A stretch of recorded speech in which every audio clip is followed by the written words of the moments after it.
What's up mga kaduit? Ayan, welcome back dito sa ating YouTube channel. Kamusta po kayo? At kung matatandaan nyo, ito yung ating sinitapan ng full set na panggilid last time.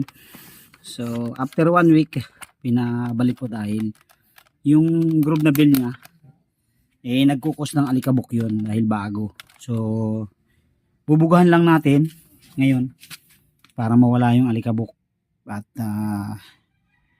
gumanda yung kapit ng kanyang lining. At the same time, papalitan din namin ng flyball. Ano bang flyball ang gusto mong ipalit dito?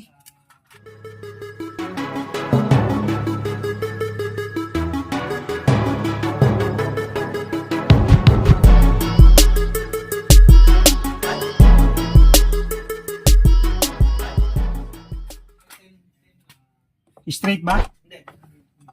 Combination. Combination. Magko-combination din kami ng flyball. Tapos kakabit din namin yung kanyang KNO na bagong nut, CBT nut.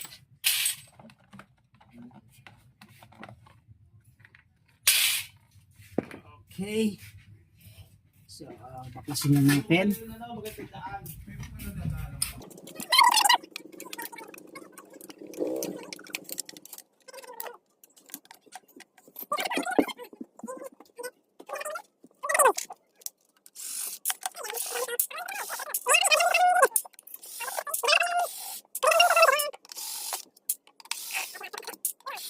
Stock lang talaga gusto ko.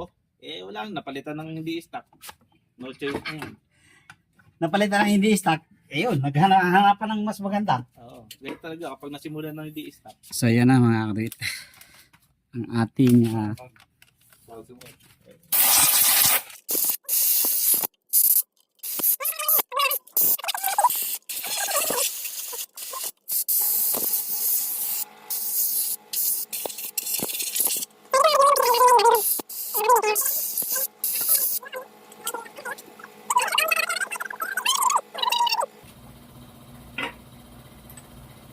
so ito papalitan natin tong kanyang bolt. Nung nakaraan, di ba, hindi tinatalaban? Maganda na yung ano nyo, bala nyo ngayon.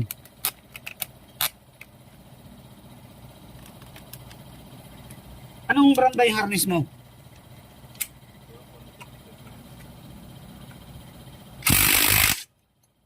So, papalit lang kami ng 3 bola.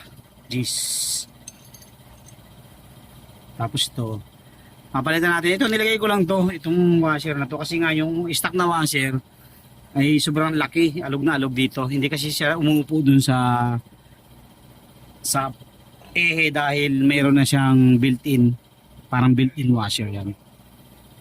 So, kaya okay naman. Ganda oh. Ganda. Abot. Hindi na umaabot. Abutin oh. Ibig sabihin, ang kailangan ko na lang dyan talaga torque drive.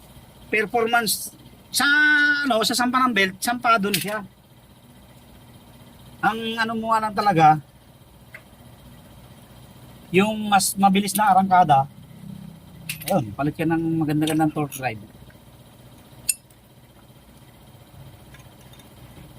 Ito, nagpalit na ako nito sa akin. Orin. Kaya na oil seal. Oil seal. Tumagas yung akin yan. Pero hindi pa naman ganun malakas. Kita ko lang na nag-ano na iitim-itim na, pinalitan ko na. Yung sa'yo, okay pa naman.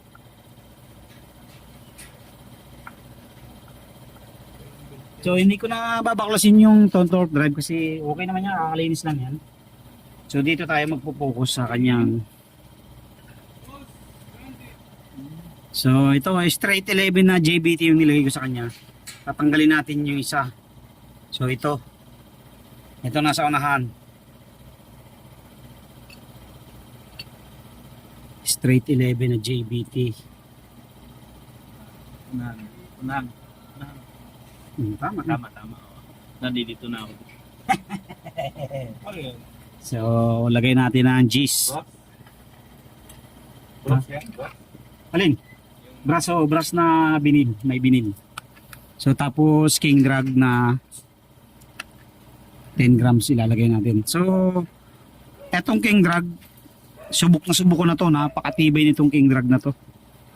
kumpara dun sa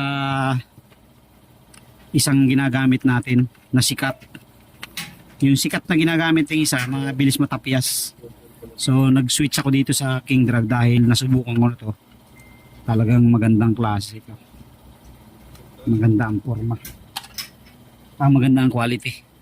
So Gis, so linisan na rin muna natin kasi may dumi-dumi. Okay, nalinis na natin mga katuwit. So lagay natin dito yung 11 sa likod. Tapos tingnan pala natin yung gilid, yung makapal.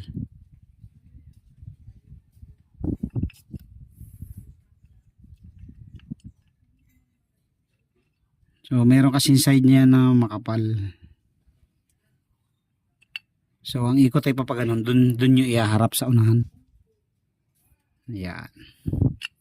Tapos ito ganun din. Yung basta maumok yun mas maumok tong side na kabila. At saka yung hugis. Yung medyo ikom ang ilalagay nyo. Ikom. Okay, so ito na. Ang setup natin ngayon ay 10-11. So ang nakalagay kasi doon sa description nito nung nakaraan ay straight 10. So ang ginawa namin straight 11 nilagay namin, tinesting namin straight 11 para hindi sobrang RPM, pero bitin pa siya sa RPM, gusto niya ng konti kaya gawin natin na 10-11. Tapos 1mm na washer. Ito 1mm. 1mm. So naka 1K nga pala to.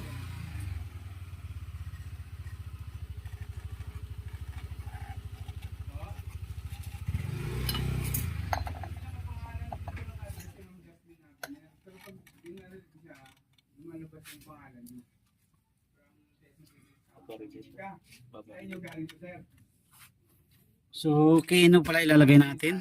Parang kay Ma'am Jasmine Avenir. Kasi,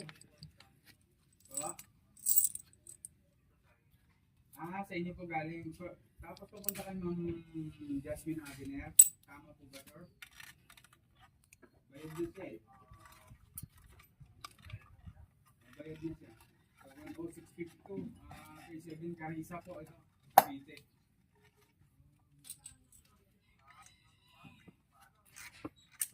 Tingin mo, Ira. Ito tingin. Nasa palagay. Pasok. Ha? May liga pa pasok. naman eh. Naka-usli kasi yan. Yung RS8. Hindi, ito ay naano ko yun. Alin? Sa inyo galing to, sir, kasi naka-address naman sa kanya eh. Lubog naman, di ba? Mm-hmm. Nung inopen ko, Kasi wala eh. Wala siyang hindi katulad dito. number mo yung parang nagpalikat eh. Sa inyo, yan katulad yan. Sinawin ko yung number ng parcel. Hindi siya hindi siya mag-offset kasi lubog yung nut, no? Mm. Mali siguro. Nakakab. Sir, yung parcel niya, bumalik sa inyo. Opo. Pero kaya na po eh. So, kino na nut. Malaki. 19 na. Hindi na siya 17. Kasi ano naman po kami, bayad na. At nakapangalan sa inyo. Tinawagan ko si seller ko. 19. Ayan, 19 na siya mga kapatid. Parang alanganin sa 19. 18. Putis na yan. Wala, hindi ko yata. Kalog eh.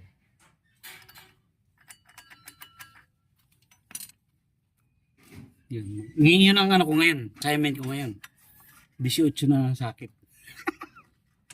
Kailangan kong bumili.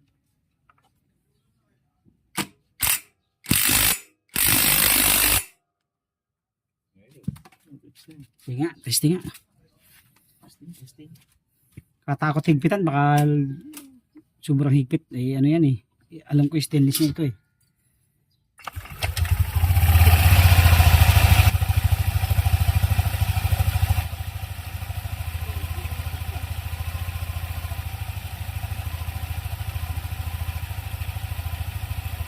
Ayos lang.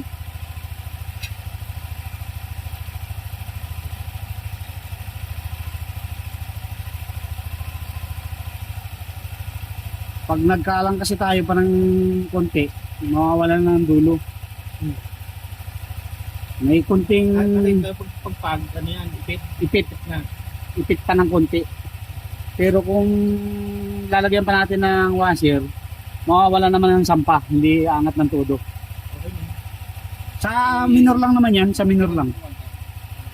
Yeah. Mawawala naman yan pag nag-minor ka na. Oh. Sa minor lang yan, sa minor. Kung gusto mo na walang pagpag, mawawala naman ang dulo mo. Mawawala ang dulo. Kasi 1 mm na yung washer natin eh. Kaya yung stock na washer, 0.5 lang. Para ma-testing. Okay. Okay. So yan na, nalinisin na natin. At nakapagpalit na tayo ng bola. Nasaan yung ano? So, ayos na yan sa bituang manok. Anong oras kayo anong araw kayo pupunta? Ay, linggo. Linggo? Alas 4 na ng madali. Tropa o sa akin o Picture lang. Pabiyahe kami? Next week? Saan? Quezon ako ah. Kakapakaisan din. Oo. Meron. Pamulan na ako pamanhikan ng kapatid ko. Pamanhikan sa amin. Maglilib ako ng Biyernes pag may pasok. Lalaking mamanigan. Oo, ang bunso, yung galing New Zealand. Ano na ka palang dumaan doon? Hindi na ako dadaan ng... Hindi mo dumadaan doon. Hindi na. Doon na kayo sa kaliwa. Kanan. Kakanan. Okay, so refresh lang tayo. Binugahan tapos palit ng nut. Then 10-11 na bola. Okay na yan? Testing ulit. Baka ano ka? Baka maligaw ka na naman. Wala mo subukan ko ulit dyan. Hindi na ako mag-edit. Wala dyan. Walang pulis dyan. Loob dyan eh. Testing yan. Testingin. Tapos ito sunod natin. Palit harness. Ito medyo matagal-tagal to.